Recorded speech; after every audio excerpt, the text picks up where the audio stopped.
Docking aunty? இந்த விஷயத்துல என்ன ஏன் சந்தேகப்படுறீங்க? லக்ஷ்மியும் சம்யுக்தாவும் ஒரே ஆள் தான் நிரூபிக்கிறதுக்காக நீ மித்ராவை ஏதாவது பழி வாங்கிட்டு இருக்கியா? மித்ராவை வேணும்னே நீ எங்கேயோ அடைச்சு வச்சு லக்ஷ்மிய வெளியே கொண்டு வர வைக்கணும்னு நீ பாக்குறியா? ஆண்டி, நான் இவ்ளோ தூரம்லாம் யோசிக்கவே இல்ல. இவ்ளோ பெரிய பிளான் பண்ணணும்ன்ற யோசனைலாம் என் மூளைக்குள்ள வரவே இல்ல. நீங்க அனாவசியமா எல்லா விஷயங்கள்லயும் என்ன மாட்டி விடணும்னு நினைக்கிறீங்க.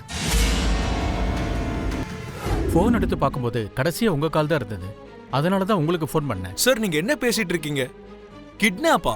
இது எங்க சந்தேகம் தான். நான் விசாரிச்சு சொல்றேன். வச்சிடுறேன். ஜோசியர் சொன்ன மாதிரி ஒரு புது கண்டம் மித்ராக்கு வரப்போகுது. அந்த கண்டம் மித்ராக்கு ரொம்ப நெருக்கத்துல இருக்கு. இப்போ என்ன செய்யறது? எதுவும் செய்ய முடியாது. ஏன்னா நிலைமை நம்ம கையை மீறி எப்பயோ போயிடுச்சு பெரியப்பா. நீ என்ன பேசிக்கிட்டு இருக்க விவேக்?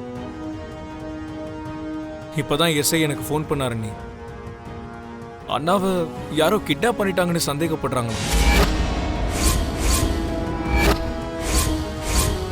இப்போ அண்ணா போனும் போலீஸ் கிட்ட தான் இருக்கு. என்னது? கிட்னாப்பா? அண்ணன் கார் ரோட்ல டோர் ஓபன்ல இருந்துச்சா? அங்க அண்ணா போன் போலீஸ்க்கு கிடைச்சதை வச்சு பார்க்கும்போது யாரோ அண்ணனை கிட்னாப் பண்ணிருக்காங்கன்னு தோணுது.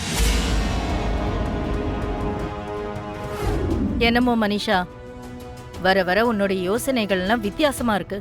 நீ என்ன செய்யறேன்னு உனக்கு தெரியல. அதனாலதான் எனக்கு உன் மேல டவுட்டா இருக்கு. ஐயோ ஆண்டி, நான் என்னைக்காவது ஒரு நாள் லக்ஷ்மியும் சம்யுக்தாவும் ஒரே ஆள் தான் நிரூபிச்சிருவேன். அதெல்லாம் அப்புறம் பாத்துக்கலாம். ஆனா மித்ராவோட விஷயத்துல நான் எதுவுமே செய்யல ஆண்டி. என்ன நம்புங்க ஆண்டி, ப்ளீஸ்.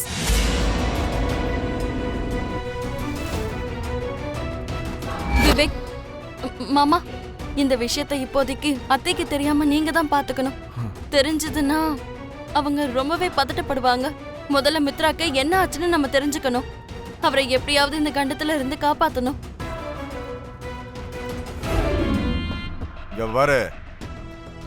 நான் உங்ககிட்ட முன்னாடியே சொல்லிட்டேன். நீ இப்படி திரும்ப திரும்ப பேசிட்டு இருந்த வை, இனிமே உன்னால பேச முடியாத அளவுக்கு ஆக்கிருவோம். பாத்துக்க, அமைதியா உக்காந்துரு. சும்மா தொண கத்திக்கிட்டு இருக்காத. என் முகத்துல துணியை வச்சு மூடிட்டு என் கைய காலை இப்படி கட்டி போட்டுட்டு நீங்க ஏதோ சாதிச்சிட்டீங்கன்னு நினைச்சிட்டு இருக்கீங்க. ஒரு தடவை மட்டும் நான் வெளியே வந்துட்டேன்னு வை, அதுக்கப்புறம் அந்த கடவுளால கூட உங்களை காப்பாற்ற முடியாது.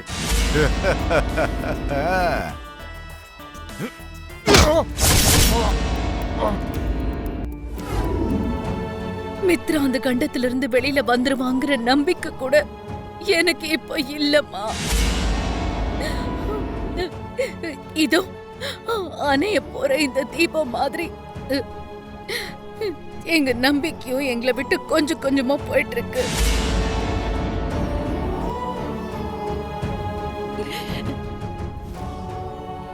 இனி இந்த தாயால தான் அவனை காப்பாற்ற முடியும்.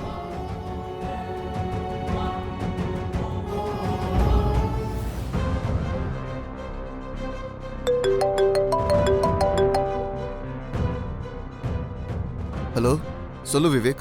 ஹலோ அர்ஜுன், நான் உங்ககிட்ட ஒரு முக்கியமான விஷயத்தை பத்தி பேசணும். சொல்லு விவேக். அண்ணனை யாரோ கிட்னாப் பண்ணிட்டாங்க. வாட்? மை காட், எங்க கிட்னாப் பண்ணாங்க? பீச் ரோடு கிட்டன்னு சொன்னாங்க. நாங்க அங்கதான் போயிட்டு இருக்கோம். சரி, நானும் இப்ப அங்க கிளம்பி வரேன். ஓகே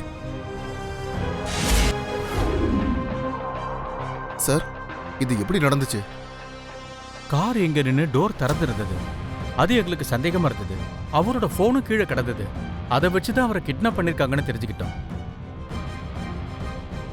ஆனா இதெல்லாம் யார் செஞ்சா, எதுக்காக செஞ்சான்னு எப்படி தெரிஞ்சுக்கிறது? சார், நீங்க கேட்ட ஃபுட்டேஜ் கொண்டு வந்திருக்கேன். ஓகே, நீங்க கேட்ட கேள்விகளுக்கு இதுல கண்டிப்பா பதில் கிடைக்கும். ஆனா இத பாக்குறதுக்கு நமக்கு லேப்டாப் வேணும். என்கிட்ட இருக்கு சார், நான் கொண்டு வரேன், இருங்க.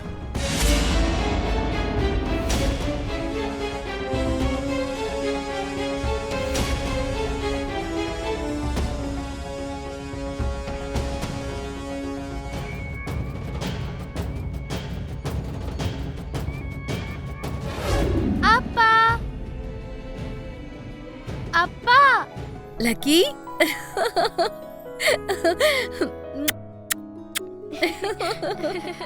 எப்படி இருக்கமா? பாட்டி எப்ப வந்தீங்க? ஆமா, நீங்க எங்க போயிருந்தீங்க? உங்க பேத்திய தனியா விட்டு உங்களுக்கு எப்படி போகணும்னு தோணுச்சு? இது தப்பு தானே பாட்டி? அதனால தானே அந்த தொப்பனை உணர்ந்துகிட்டு என் பேத்திக்கிட்டே நான் வந்துட்டு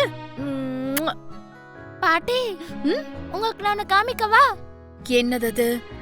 நம்ம ஃபேமிலி ட்ரீ. இருங்க காமிக்கிறேன். இங்க பாருங்க. இது நீங்க, இது தாத்தா, இது அப்பா, இது அம்மா.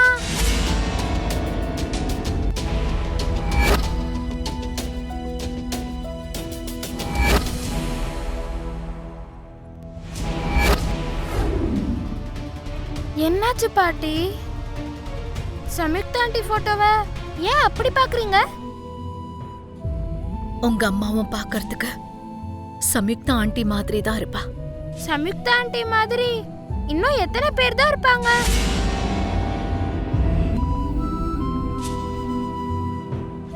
எத்தனை பேர் இருப்பாங்கன்னா எத்தனை பேர் இருக்காங்க சம்யுக்தா ஆண்டி மாதிரி? சம்யுக்தா ஆண்டியும் ஜுன்னோட அம்மாவும் ஒரே மாதிரி இருப்பாங்கன்னு நான் நிரூபிக்கிற வரைக்கும் சொல்லவே கூடாது. சொன்னாலும் யாரும் நம்ப மாட்டாங்க. லக்கி உன்னதான் கேக்குறேன். ஏதோ ஃப்ளோல சொல்லிட்டேன் மனிஷா. அதுவும் ஒரே ஆள் மாதிரி எத்தனை பேர் தான் இருப்பாங்க? சின்ன வாண்டா இருந்துகிட்டு இவ கூட ரகசியங்களை மறைச்சிட்டு இருக்கா. பாட்டி அது சரி, அப்பா எங்க? வேலை விஷயமா வெளியே போயிருக்கான் லக்கி. அப்பாவை எனக்கு பார்க்கணும் போல இருக்கு பாட்டி. எதுக்காகமா? என்னாச்சு? தெரியல பாட்டி.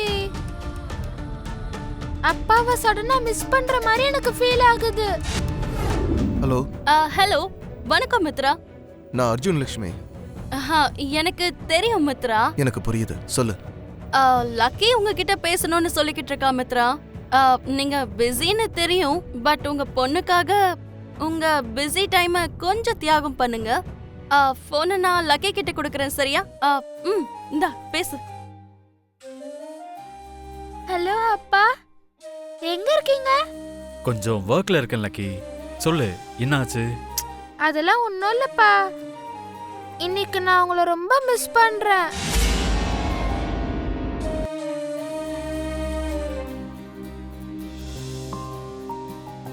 அதனாலதான் எனக்கு உங்ககிட்ட பேசணும்னு தோணுது.